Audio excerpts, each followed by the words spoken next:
To Power to the People Pleasers. I'm so excited to have my guest, Teresa Greco, here. Welcome, Teresa. Thank you so much. This is a very important topic, and I'm excited to have a certified happiness and life coach here today with me.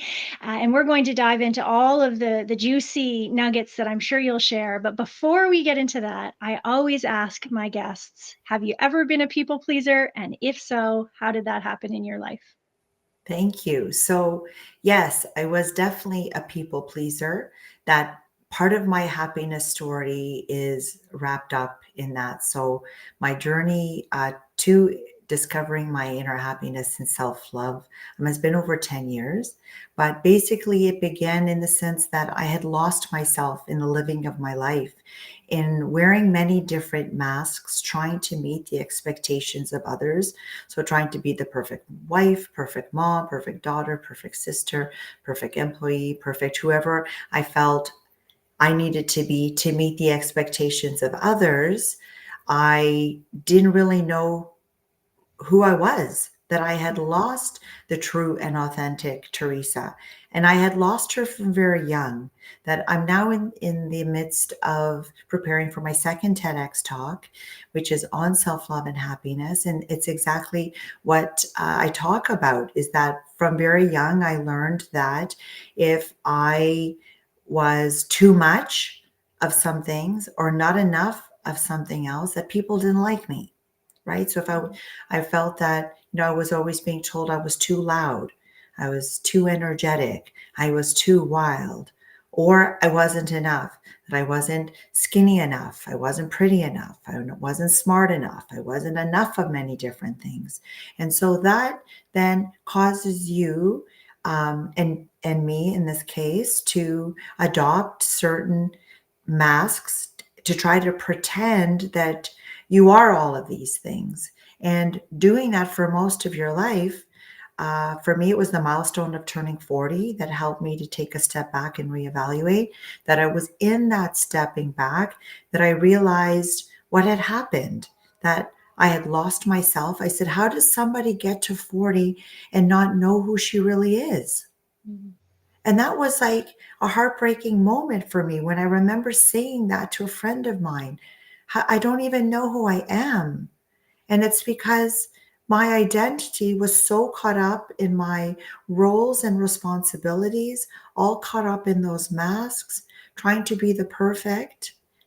And then in the end, not feeling like I was meeting expectations ever, feeling that people were always disappointed with me, no matter how much I tried to do what I thought I needed to do for their love, for their acceptance, to be liked by other people, disrespecting and dishonoring myself in the process, not being true to myself in many different ways. And so this is a very real part of my story and how I found myself unhappy and unfulfilled. Although my life looked pretty perfect on the outside, but yet feeling very alone, very unloved, and really at the low point of my life. Wow. Well, thank you. Thank you for sharing that so vulnerably. And I think that a lot of our listeners, myself included, can relate to this desire to be perfect, seeming perfect on the outside, having it all together when that's not always the case on the inside, and stressing and worrying about being too much. I've heard similar things throughout my life, so I feel like we're a bit of kindred spirits here. Too much, not enough, all of these messages that I know that the listeners can connect with based on your story. And I wanted to share for those listeners a little bit more about Teresa.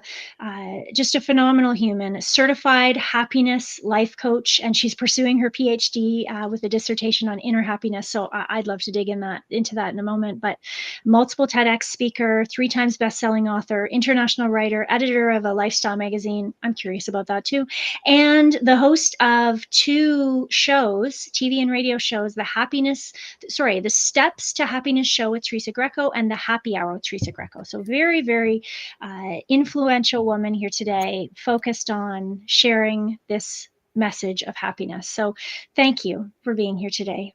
Thank you so much. Such an honor. So let's dig in a little bit. You mentioned a number of nuggets that I'd like to know about, and with this theme of happiness is an inside job. You mentioned having to wear many, many masks in order to, get through the day at that time. And I'd love to know which of these masks you began to shed first, and how did you go about doing that? Wow. I don't know, Amy, if I can isolate it to dropping, one mask at a Mm, time. yeah. I think that in me crumbling, and I see myself a little bit like that phoenix that comes out of the ashes, right? That Mhm. in me crumbling and being in the low point of my life and feeling like nobody loved me, and if I no longer existed, it wouldn't matter to anyone because no one really liked and approved of me anyway. Mm, So everybody would just continue living their life if I no longer existed. Um, and this is maybe one of the first times I've been able to say that and not even well up and cry about it, because it is, every time I say it, it hurts. And if you watch my TEDx talk, which is entitled, Does Money Buy Happiness? I very vulnerably share that part of my journey in the talk. My family watching it for the very first time. I think really hearing the depth of how I was suffering on the inside, because I was going through life not really letting on. And that was because of fear of shame and loss of love and rejection, that I'm like, I mhm. can't talk to anybody. Nobody would understand anyways. They Yeah. would say, Teresa, what do you have to complain about? Your Mm, life looks perfect. mm, But it's deeper than just what our lives look like on the outside. And this is where the misconceptions of happiness lie, right? mm, That we think, if we achieve all of by buying, all the possessions that marketing and consumerism tells us we need to be happy. So that, brand new iPhone and those mm, designer clothes and handbags and the sports car and all those things, and once we have those things, then we'll be happy. So in our possessions, in our positions, our titles, degrees. So once I finish, my degree, then I'll be happy. Or once I have those letters after my name, then somehow I'll have like status and reverence, and people will like me more, and all of that. In my relationship, so once I find that perfect person, then I'll be happy. In our appearance, that we think, oh yeah, if only I'd be a little bit prettier, if only I'd be a little bit skinnier, or if only I'd be 10 pounds lighter, then people again would like me more. So there's a whole bunch of science around where we think happiness is found, but then the science has revealed that we're not any happier once we achieve all of those things that we mhm, think it lies. And for me, those misconceptions led me astray from what true happiness is. It placed happiness outside of myself in all of those different areas, and then still left me feeling unhappy and unfulfilled. mm, And this is what it does, that I work, in the luxury space. I'm the editor of a luxury men's magazine. And it's very much like that luxury lifestyle that looks so good on mm, the outside. And same thing with the clients that I work with. It's very, common that around like that halfway point, right? That we've now maybe been established in our careers, and maybe we have a home and we've achieved some of those milestones, right? That we're supposed mm, to achieve. And then still wondering, is this all there is to life? Getting up, doing the same thing day in and day out. Many of us living on autopilot. That was me, mm. not questioning anything. But then sometimes we have those crossroad moments in our life. Sometimes it's illness, it's an accident, it's a loss. We've Mhm, lost our job, we've lost a relationship, we've lost, family members, whatever it is, in that way. For me, it was that milestone that had mhm, me taking that step back. So it is those like crossroads moment that can force us to reevaluate ourselves, how we're showing up in our lives for ourselves and for others, and determining if this really is the life that we want. Yeah. Yeah.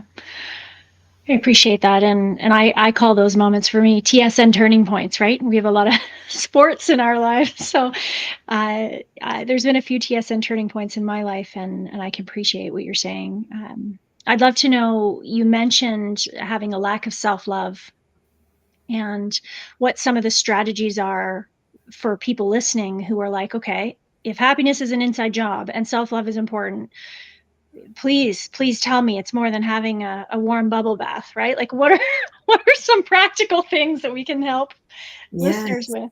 Yes, thank you. And so, really, we need to think about how are we loving all aspects of ourselves? That self love is unconditionally loving all aspects, in which is our physical, mental, emotional, and spiritual self.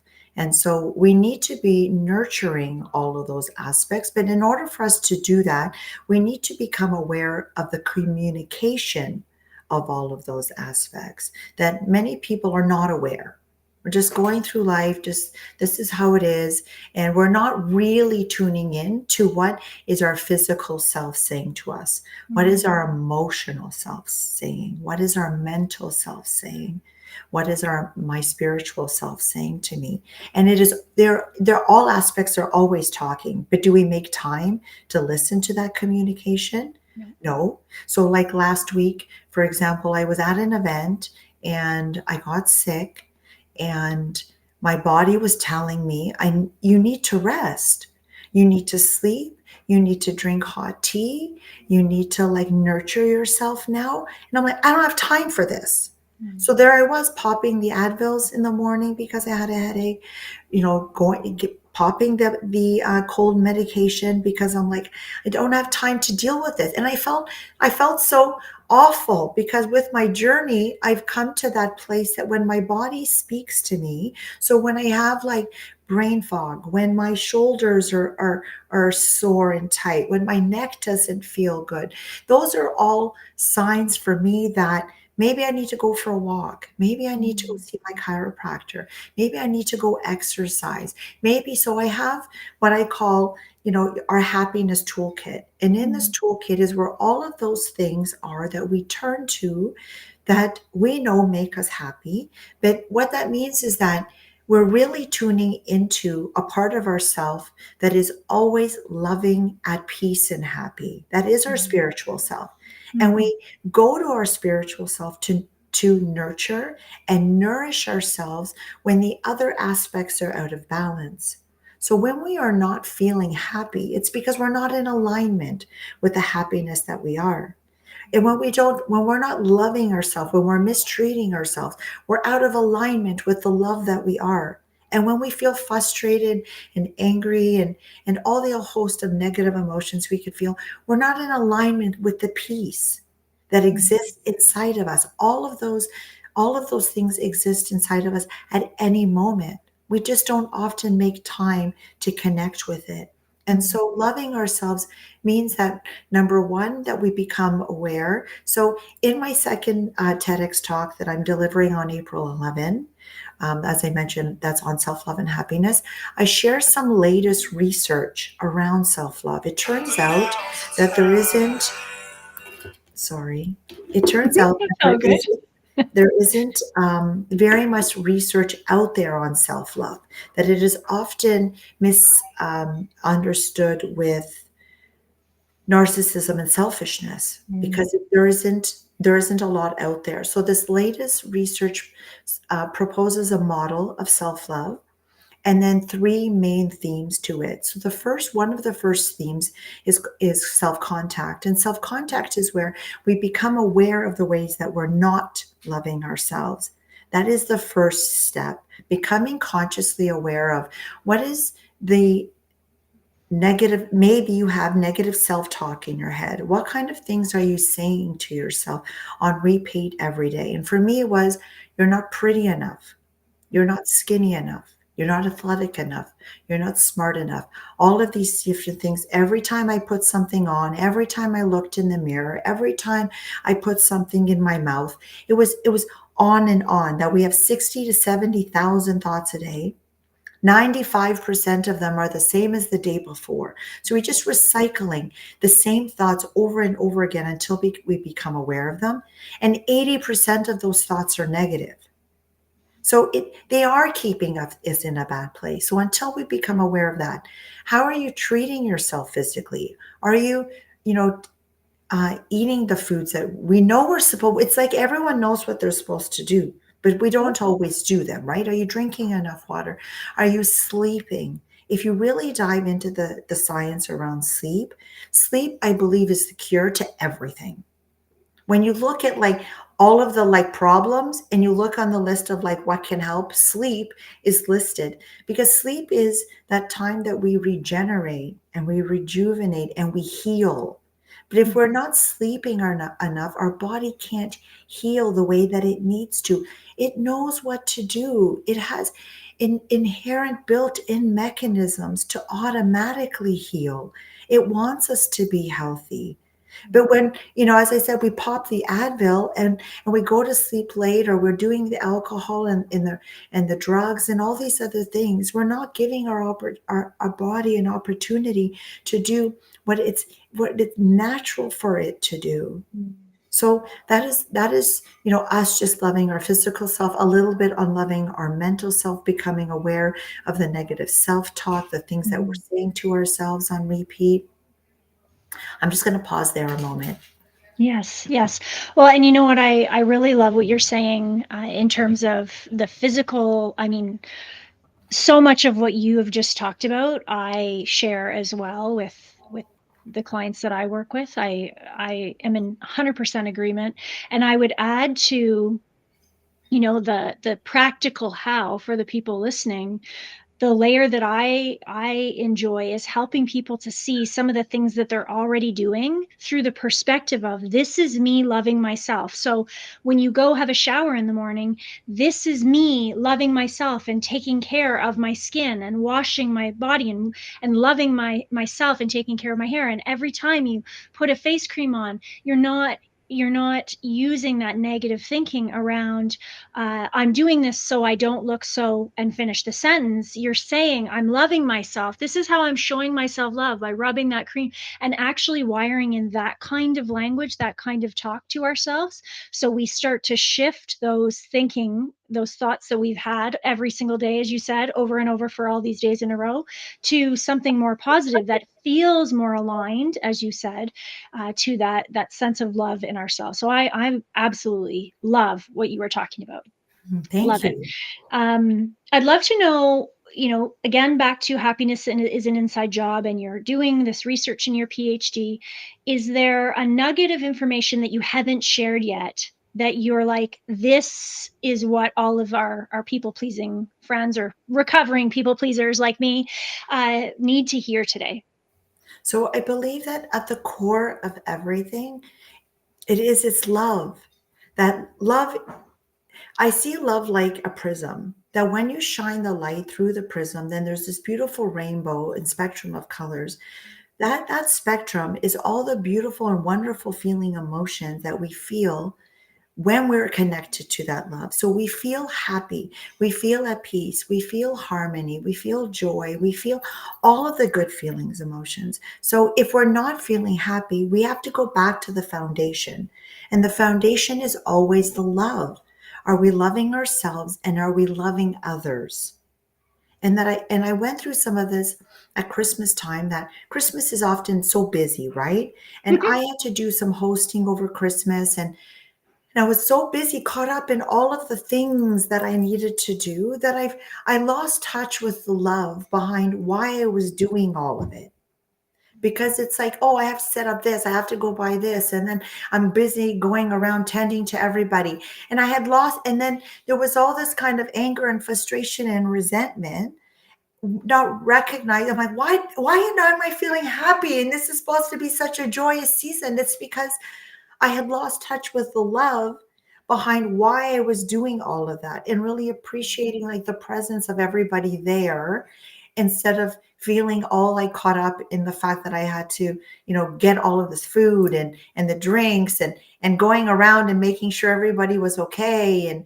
And so I had lost touch. So when we lose touch with that, we can then feel a whole host of emotions as a result. So whether if we're lost touch, we're going to feel negative emotions. When we're connected to that, then we feel a whole host of positive ones. So Mm. I see happiness as a two-sided coin. One side is how much time are you connecting to that place of happiness inside of you? That I believe happiness is an innate quality of our spiritual self. Our original nature is happiness, and we love peace and happiness, and we see this innately in children. So, Mm-hmm. as a mother of two, as an educator, also, I have innately seen children always loving, at peace, and happy. They are like the epitome of that. But it's like the world gets its claws into us and then has us feeling a whole host of other emotions as we grow older. And so it is about, like, again, realigning and coming back to who we really are, who we were as children before the world got its claws into us. And so if we're working 60 to 80 hours a week and you get to the end of the week and you say, my life sucks, I'm not happy, of course, because how much time did you spend connecting with that place of happiness inside of you? Did you make time to do any of the things that help you to connect? And what I mean by that is that the things that we think our happiness is connected to. So we said, like, and the pandemic really highlighted this, right? They said, well, Mm-hmm. how do you expect me to be happy when I can't go to concerts? I can't go to sporting events. I can't go to restaurants. I can't hang out with my friends. I can't. Happiness is not any of those things. When we participate in those things, they are a vehicle that helps you to connect to a place of happiness that is always inside of you to feel. Mm-hmm. It is like, Spirit has told me, it is like the electricity that's flowing through all of the walls. And all we need to do is plug in to the electricity that's always flowing in there. But we don't always make time to do that. When we do that, through a vehicle, right? So hanging out with friends, going to a restaurant, being out in nature, exercising, playing with our pets, our kids, painting, drawing, whatever those things are, we are doing this. We are plugging into the happiness that's always in there to feel. Mm-hmm. But we don't always make time for that. So I ask you, how much time are you spending connecting to that happiness that's inside of you, that's there in abundance? And always ready for you to feel. But as I said, we don't always plug into that.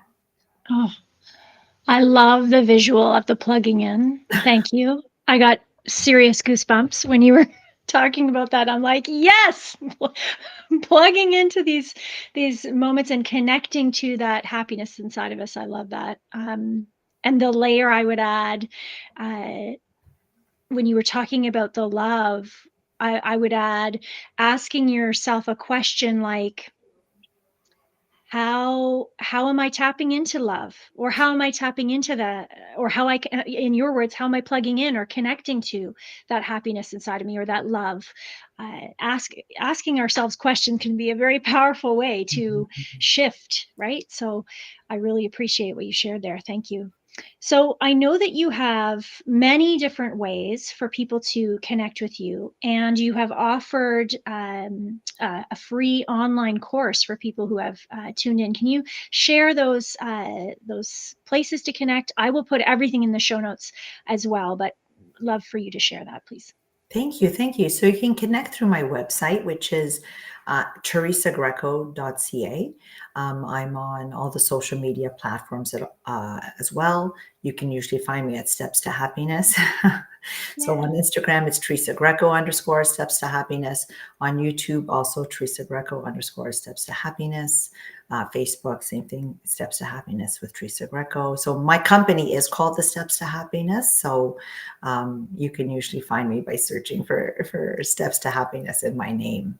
Amazing. And tell us a little bit more about the Emerge from Failure to Flourishing online course. Yes. So I would say the word flourishing is like a science word that is synonymous with happiness, that when we are flourishing in our life, we are happy and things are going well and we're enjoying our life. We're having the life that that we came here to live. I believe we came here to live a happy life. We didn't come here to just exist and then die, and that's the rest of it. That we came here to be happy. But the world is constantly pulling us away. I feel like it pulls us away all the all the time. And our work is always like realigning, and doing things like what we're doing now. For me, talking about happiness and engaging in conversation with like-minded people is one of those ways that I raise my energy, raise my vibration. And so that course is emerging from failure. So actually, you and I are going to be speaking about failure on my show, Yeah. that I invite people to check out on the happy hour once that comes out, where we're going to be looking at like reframing failure from a whole different perspective. And the course really allows you to emerge from failure and come to a place of flourishing, understanding that failure is just feedback. And I'm saying this as wow, because I never looked at it either, right? We think we fail at things and we're right away that negative self-talk and that a negative emotion sets in. You're such a loser. You'll never amount to anything. You'll never succeed. You don't have what it takes. All of those things that we say to ourselves, right? So those are the things, as we're saying, that you first need to become aware of, so that we can then start to change, to rewire our brain, to reprogram our brain, so that the computer that's running our life on autopilot Mm-hmm. can then start to operate the way that we want it. And it is serving the life that we want and moving us in the direction of the life that I said I really believe we came here to live, but we've been pulled away from that. So the course really helps to bring you into alignment in that one aspect. Amazing. Amazing. Well, it was such a pleasure having you on the podcast today. Thank you so much, Teresa. Thank you so much for having me. It's been fun. And for all of our listeners of Power to the People Pleasers, thank you so much for tuning in once again, and stay tuned for the next episode coming soon. Have a great day.